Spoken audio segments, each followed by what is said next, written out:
Hello everybody and welcome back to The Legend of Zelda Twilight Princess. Last video we found out that we are going to be going to the desert, which is that-a-way.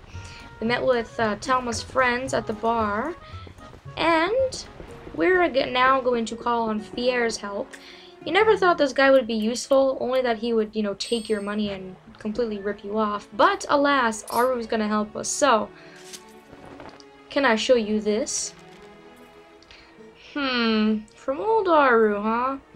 Ah, well, I guess I ought to do what the old coot says. Oasis flight, right? So here you go, one of our secret options not available to the general public. This time's all paid for, so what do you say? You want to go? Ah, of course I do. Alrighty then, but remember, next time you gotta pay. Haha, there won't be a next time, sucker! I mean, what? Sweet sailing, buddy of mine. One for Oasis. Fire in the hole! Well, I'm glad you're actually useful for once. Thanks. It's pretty much going to be the same cutscene, but I guess I'll let you guys watch it because it's a little bit different, I guess. He basically just turns his cannon around in a different direction. He just turns it this way.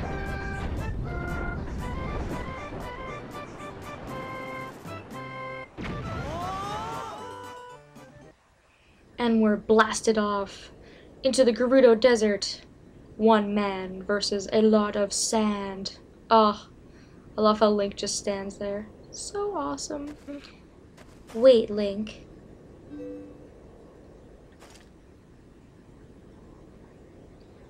Before you go in, there's something I want you to hear. Do you remember what the spirit said about the fused shadows? What do you think happened to the magic wielders who tried to rule the sacred realm? They were banished. They were chased across the sacred lands of Hyrule and driven into another realm by the goddesses.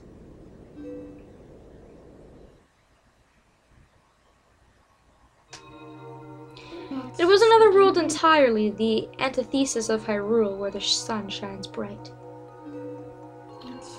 Its denizens became shadows that could not mingle with the light. Eventually, most came to call it the Twilight Realm, and from it, none could return to the world of light. They were forever doomed to live in the twilight, flitting in the half-light of dusk, mere shadows of Hyrule. This is the history of the Twilight as it has been passed down from our ancestors. Do you now understand what I am? I'm a descendant of the tribe that was banished to the Twilight Realm. It was a peaceful place until Zant took control of the Twilight Realm and transformed all of the Twilight into shadow beasts.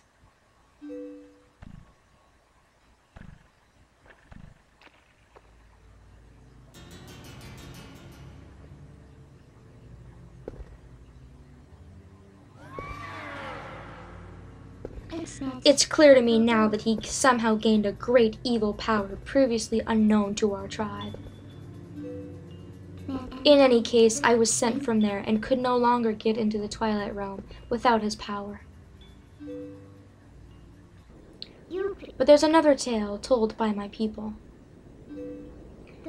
Though the goddesses forbade us to return to the world of light, they left one link between the light and the darkness. Something called the Mirror of Twilight was passed to the protectors of Hyrule. It's our only path to the Twilight Realm, and we must get there. Aw, you'll come with me, won't you? Just freeze frame for a second. I love that. It's so unlike Midna. It's so sweet, and of course Link will help you, Midna.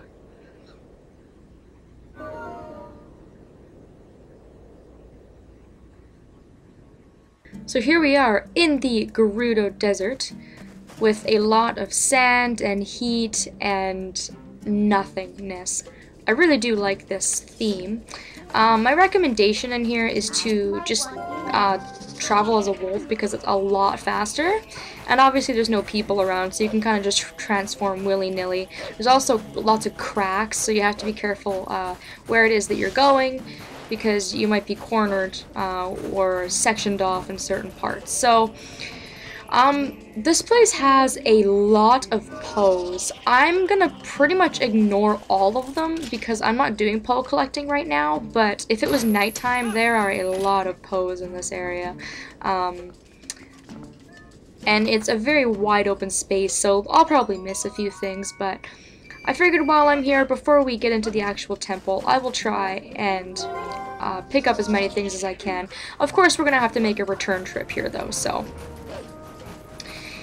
Anywho, just scouting out the desert, of course. It's not nearly as annoying as deserts in some games, like Ocarina of Time, for example, where you couldn't even really go in the desert because you kept getting blinded and lost, and you had to get that stupid ghost to go ahead and escort you, which was super annoying. So it's kind of nice because it's wide open, but it's not too annoying. I mean, you have these sand creatures, and it's like not a never-ending desert. You can't really get lost, so...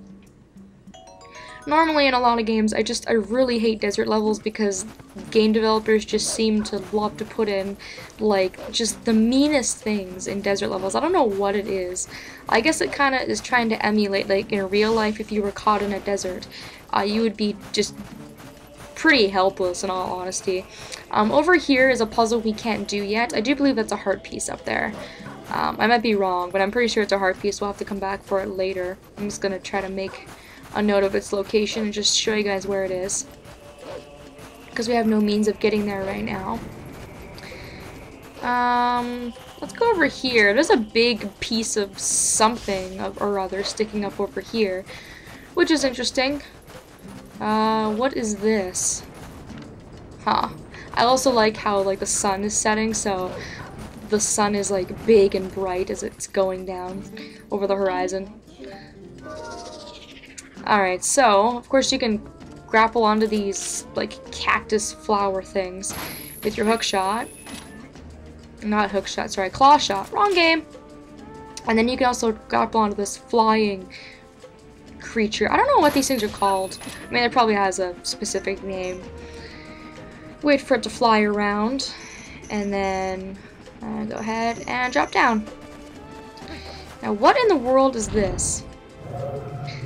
I guess I can't really find out, because I'm gonna have to see that I take care of these shadow beasts. Although it is a good thing to come up here, and I do recommend doing so, because this is the only portal that you get in the desert, and it's the only way to travel in and out. So you will pretty much have to do this at some point, unless you want to either pay Fier or you want to just do the temple straight away. Anyways, there's only 3 of them, so it's not that big of a deal. So there we go. There's still the matter of this big thing that's sticking out, and I have no idea what it is. If I can climb up. Can I climb this? Yeah, I say, can I climb this high as a wolf? I think I can. I'm just too lazy to transform. You can see there's also a Poe there. Huh. What is this thing? Alright, so I'm playing stupid. Of course we've seen this somewhere before. Now think, guys, what is the last thing that you can think of that is destroyed in Hyrule itself?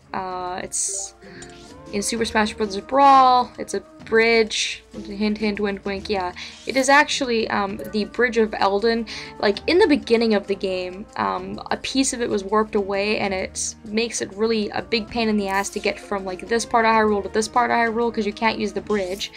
But now, we are going to return this missing bridge piece. So work your magic, Midna. Do your thing.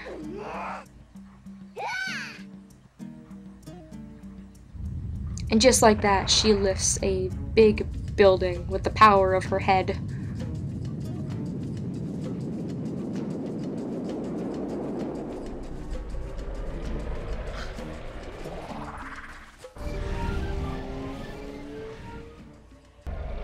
And that looks so awesome in this time of day.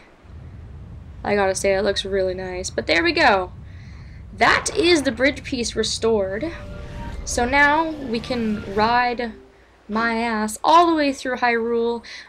You know, now Hyrule Field is pretty much connected to everywhere in this part of Hyrule, so pretty much, you know, like the main part in all the provinces. So now when we come back here, there's pretty much going to be nothing stopping us from riding Epona, or our horse rather, my ass, through the entire world, or warping. So it's really nice because at this point in the game, it's really easy to travel anywhere you want to go.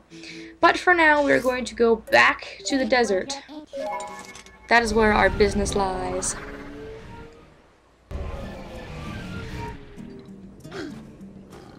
Alright, so here we go. And what's really nice is that we were warped back to the point where we just were, so it's not like we lost any progress. I also find it a lot easier to see in the desert at nighttime. I don't know what it is. I think it's just that the sand is way too blinding during the daytime, but at night the colors kind of complement each other and it's a lot easier to see. It's not really harsh on the eyes, and because it's light sand you can really see where you're going. So, anyways, I'm just babbling on at this point. I'm just kind of checking around to make sure there's nothing else I'm forgetting, because like I said, this place is huge. That big camp in the middle is obviously like our main point that we're supposed to be heading to, but there's a few caves around here, and like I said, there are a lot of Poes around here, but I think I mentioned it before, I'm trying to save my Poe hunting until the very end of the game, because I'm going to get lost as to which Poes I've gotten and which ones I haven't, and it's just going to be a great big mess. This area over here, you can see, has another Poe. We obviously haven't been here yet. Let's go ahead and transform back into a human. And pull out our claw shot. I have a habit of doing that. I just pull it out, but then I remember I have to hold it in order for it to work.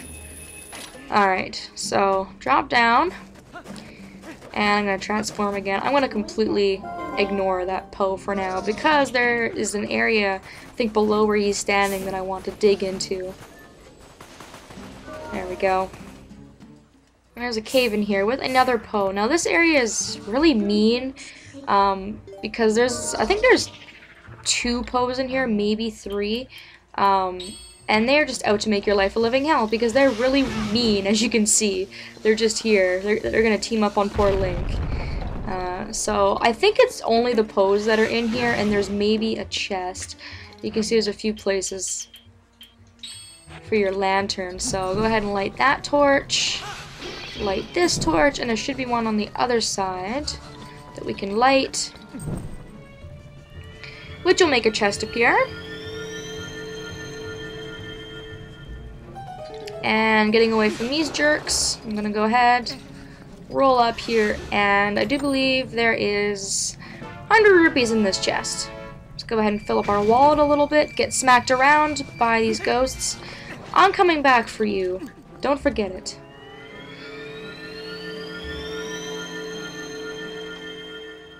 I think that's like the 5th Poe we've seen, and I haven't even really done any thorough exploring. I'm pretty sure there's like way more just out in the desert area, so I guess it's a good place to hide the Poes though, because like I said, there's so many nooks and crannies of this area that it just like seems like it'd be impossible to collect them all. But anyhow, this episode's getting a little bit long, and I'm pretty sure I've shown off everything I want to show off. I'm basically just going to head towards that camp, see what's going on in there, and hopefully inch our way towards the temple. We are getting closer. I don't think there's anything over here, really. Is there? There's actually a dig spot. Let's go down here quickly. There's a ton of these hidden areas, and I know I could probably just get lost doing these, going through here.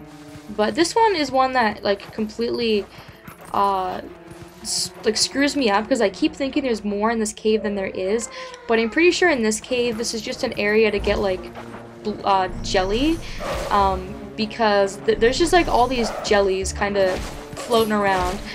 With jellies, once you destroy them, you can go ahead and you can put their bodies, or their jelly I guess, into a bottle. And you get the property of whatever jelly it is. So obviously this is a red chew. It's going to give you red chew jelly, which I think heals 8 hearts? 8 or 4, I don't remember. And then these purple ones, I think, are like mystery ones. They'll do like a good thing or a bad thing, kind of like a gambling chance sort of thing. But I've destroyed all the enemies. There's no enemies on the roof. There's nothing in the grass. So this place always really bugs me when I come in here because I think there's something missing, but maybe there's not. Maybe I'm wrong. Maybe there is something else in here and I'm just not aware of it. If there is, feel free to let me know in a comment, and I will come back. But for now, let's leave.